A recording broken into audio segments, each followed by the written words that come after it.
Bismillahirrahmanirrahim. Assalamualaikum warahmatullahi wabarakatuh. Alhamdulillahi rabbil alamin. Wassalatu wassalamu ala ashrafil anbiya wal mursalin.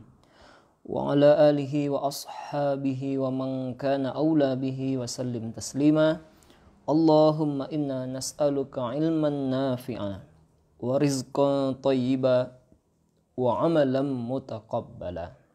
Bapak, Mama, Abang, Saskia dan para penonton dimanapun berada, pada pertemuan yang lalu kita telah mengurai bagaimana sisi kekayaan Rasulullah Sallallahu Alaihi Wasallam, bahwa Nabi ketika menikah dengan ibunda kita Khadijah radhiyallahu anha, maka bertambah harta Nabi Sallallahu Alaihi Wasallam. Kemudian tidak sampai di sana, keberkahan harta Rasulullah bersama istrinya sampai kepada Nabi Sallallahu Alaihi Wasallam memiliki 7 ekor kuda, bahkan ada 15 ekor kuda lagi tambahan, namun diperselisihkan oleh para ulama. Kemudian Nabi punya keledai, Nabi juga punya onta, Nabi juga punya 100 kambing. Kemudian Nabi SAW senjatanya ada 9. Kemudian baju besi Nabi ada 7.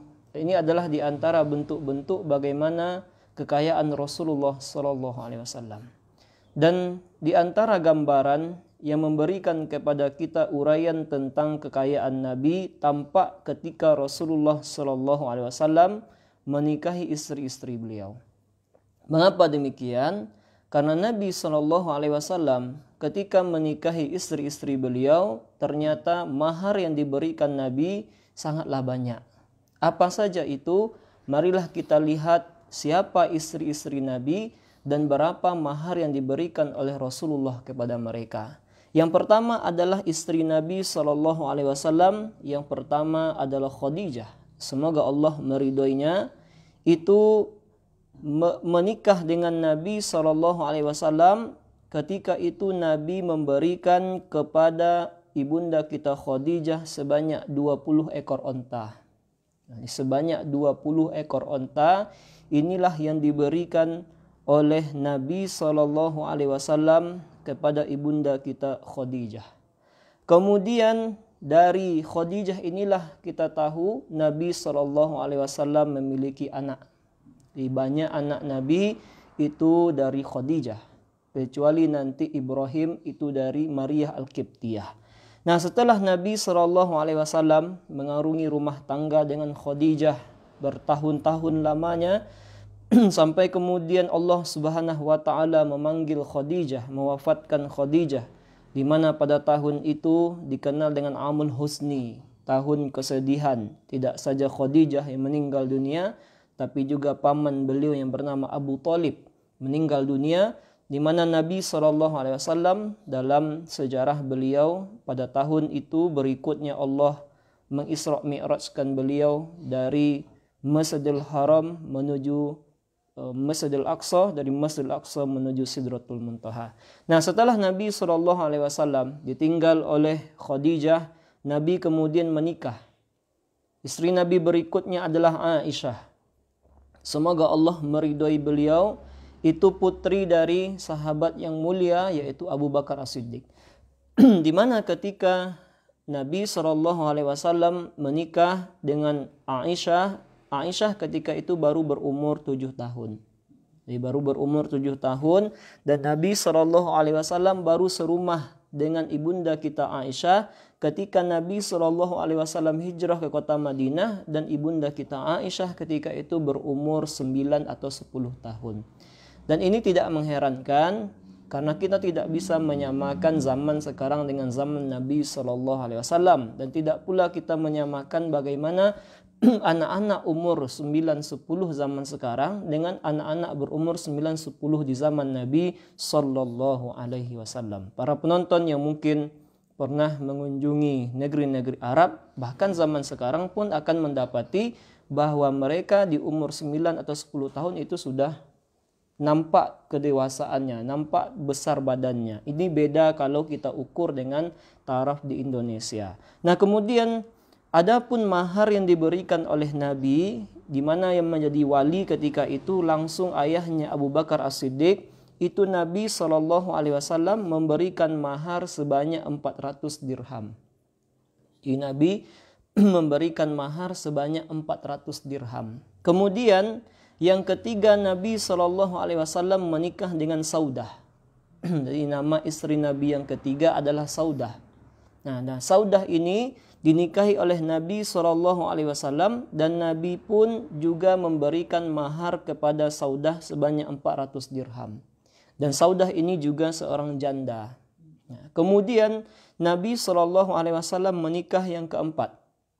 Adapun istri Nabi yang keempat adalah Zainab. Di mana Zainab ini juga merupakan seorang janda dari anak angkat Nabi. Maksudnya dari anak angkat, namanya adalah Zaid bin Harithah. Nabi SAW itu menikah dengan jandanya Zaid bin Harithah yang bernama Zainab. Adapun mahar Nabi SAW juga 400 dirham. Jadi Nabi SAW menikah dengan Zainab, maharnya juga 400 dirham. Kemudian Nabi SAW menikah dengan istri beliau yang kelima. Jadi setelah Zainab, istri Nabi adalah Ummu Salamah. Adapun Ummu Salamah ini, mahar Nabi SAW berupa kasur, berupa gelas, piring dan penggilingan makanan. Jadi itu bentuk mahar Nabi SAW. Jadi boleh ternyata kita memberikan mahar yang tidak berupa uang kepada perempuan. Bahkan dulu pernah ada hanya pakai cincin yang terbuat dari besi saja. Jadi intinya ada orang memberikan mahar kepada perempuan dengan bentuk hafalan Quran. Nah, sebetulnya yang lebih tepat tentang hafalan Quran ini adalah mahar tersebut, bentuk hafalan Quran itu diajarkan kepada istri. Nah, jadi bermanfaat bagi istri. Jadi tidak saja dibacakan ketika akad nikah. Nah, jadi ini perlu diperhatikan. Nah, kemudian Nabi SAW menikah dengan istri yang keenam. Adapun istri Nabi yang keenam setelah Ummu Salamah bernama Hafsah. Hafsah ini adalah anak dari Umar bin Khattab.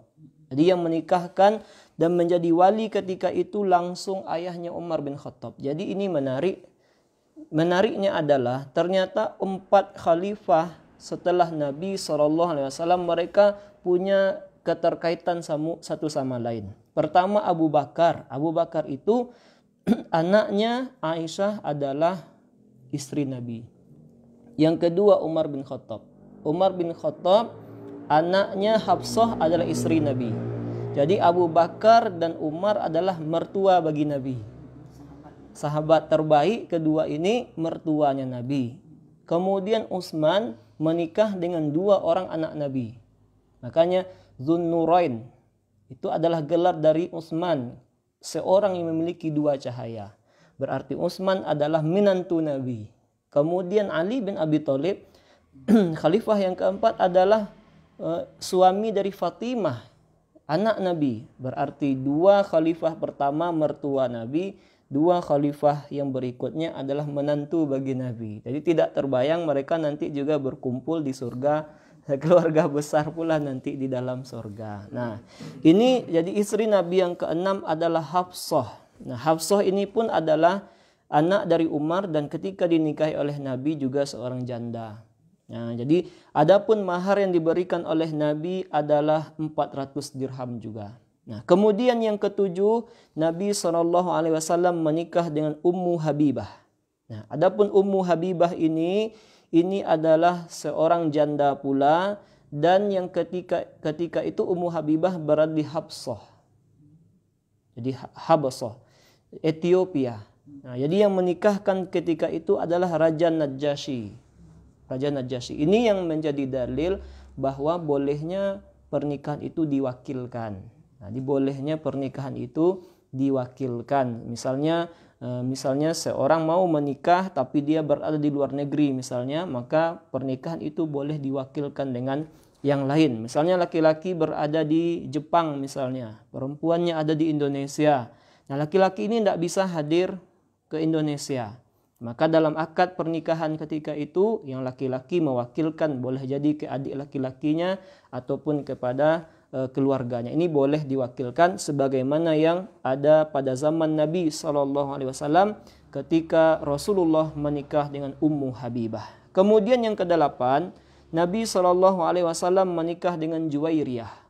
Istri Nabi yang kedelapan adalah Juwairiyah. Adapun mahar Nabi SAW kepada Juwairiyah adalah 400 dirham juga. Jadi ini juga jadi hampir sama mahar Nabi SAW kepada istri-istri beliau. Kemudian yang kesembilan, istri Nabi berikutnya adalah Sofiyah. Istri Nabi berikutnya adalah Sofiyah. Itu maharnya Nabi adalah pembebasan dari budak. Di Sofiyah ini adalah budak dahulu. Maka mahar yang diberikan oleh Nabi adalah berupa pembebasan beliau dari perbudakan tersebut. Kemudian yang ke-10, Nabi SAW itu menikah dengan Maimunah. Maimunah binti Al-Harith, dan Nabi SAW juga menikahi janda Maimunah ini. Itu mahar yang diberikan kepada Maimunah adalah 400 dirham. Dan yang terakhir, yang ke-11, Nabi SAW menikah dengan Zainab binti Khuzaimah. Zainab binti Khuzaimah, dan mahar yang diberikan Nabi juga 400 dirham. Sekarang sudah kita bahas mahar-mahar tersebut. Pertanyaannya adalah berapa rupiahkah jumlah semuanya?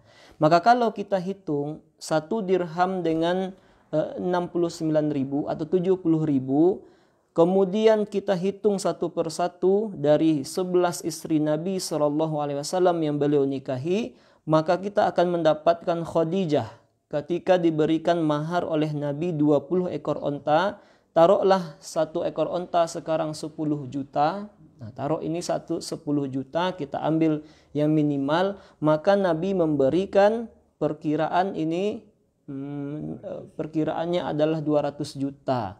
Tapi ini dirham ini belum hitungan dirham yang sekarang. Jadi ini masih dirham tahun 7 tahun atau 8 tahun yang lalu. Jadi taruhlah standar minimal 70.000 1 dirham, kemudian onta 1 ekor adalah 10 juta, berarti mahar yang diberikan oleh Nabi adalah 200 juta untuk Khadijah. Kemudian Nabi SAW bersama Aisyah diberikan 400 dirham. Itu lebih kurang 27,6 juta. 27.600.000 rupiah. Jadi setiap yang diberikan 400 dirham, jumlahnya adalah 27.600.000 rupiah lebih kurang. Jadi kemudian kalau kita jumlahkan, sedangkan Ummu Habibah hadiah dari Raja Najasyi, di mana Raja Najasyi ini memberikan mahar Nabi bukan dalam bentuk dirham tapi dalam bentuk dinar berjumlah 400 dinar, jumlahnya adalah 876 juta. Di mahar Nabi kepada Ummu Habibah itu 876 juta. Jadi kalau ditotal semuanya, lebih kurang mahar yang telah diberikan Nabi kepada istri-istrinya berjumlah 1.270 juta. Jadi kaya Nabi SAW. Di Rasulullah SAW adalah seorang yang kaya raya, dan tampaklah dari mahar yang diberikan oleh Nabi kepada istri-istri beliau, di mana jika ditotalkan semuanya hampir 1,2 M jika dihitung dengan standar yang minimal. Nah, ini standarnya kita baru standar minimal. Mungkin kalau zaman sekarang dengan standar yang sekarang mungkin sampai 2 M mahar yang pernah diberikan Nabi SAW kepada istri-istri beliau. Nah, inilah Rasulullah SAW, seorang manusia yang kita cintai, di mana Rasulullah adalah pribadi yang tahu letak menggunakan uang. Nabi SAW sangat memuliakan perempuan, di mana Rasul SAW ketika menikahi perempuan, Nabi berikan mahar yang tidak murah. Nabi SAW meskipun menyampaikan di dalam hadisnya sebaik-baik perempuan itu adalah yang memudahkan dalam soal mahar, itu dalam segi apa yang diucapkan oleh Nabi. Tapi dalam ranah praktek, ternyata Nabi SAW tidak pernah memberikan mahar yang murah. Nah, ini memberikan pelajaran kepada kita. bahwa seorang kalau ingin menghargai perempuan, kalau seorang ingin menghargai calon istrinya, maka dia berikanlah mahar sesuai dengan kesanggupan dirinya sebagaimana yang dicontohkan oleh Nabi sallallahu alaihi wasallam. Dan ini baru dalam sekedar mahar, belum lagi hitungan bagaimana Nabi sallallahu alaihi wasallam memberikan nafkah kepada istri-istrinya. Nah, adapun memberikan nafkah ini berarti Nabi punya kekayaan yang lain. Nah, tapi sebagaimana yang telah kita bahas, harta dalam pandangan Nabi tidak sebagaimana harta dalam pandangan umumnya manusia pada zaman yang sekarang. Nabi SAW dalam menginfakkan harta, dalam kewajiban diinfakkan oleh Nabi, mana yang wajib-wajib, adapun untuk diri beliau memilih dalam hidup kesederhanaan di jalan Allah Subhanahu wa taala. Maka inilah Rasulullah. Mudah-mudahan kita dapat mencintai Nabi dan mencontoh Rasulullah dalam soal memberikan harta, mengelola harta di dalam kehidupan ini. Amin, amin ya rabbal alamin. Dan masih banyak kepada papa, mama, abang, dan para penonton dimanapun berada. Kita tutup bahasan kita pada pagi hari ini dengan doa kafaratul majelis. Subhanakallahumma bihamdik, asyhadu an la ilaha illa anta astaghfiruka wa atubu ilaik. Assalamualaikum warahmatullahi wabarakatuh.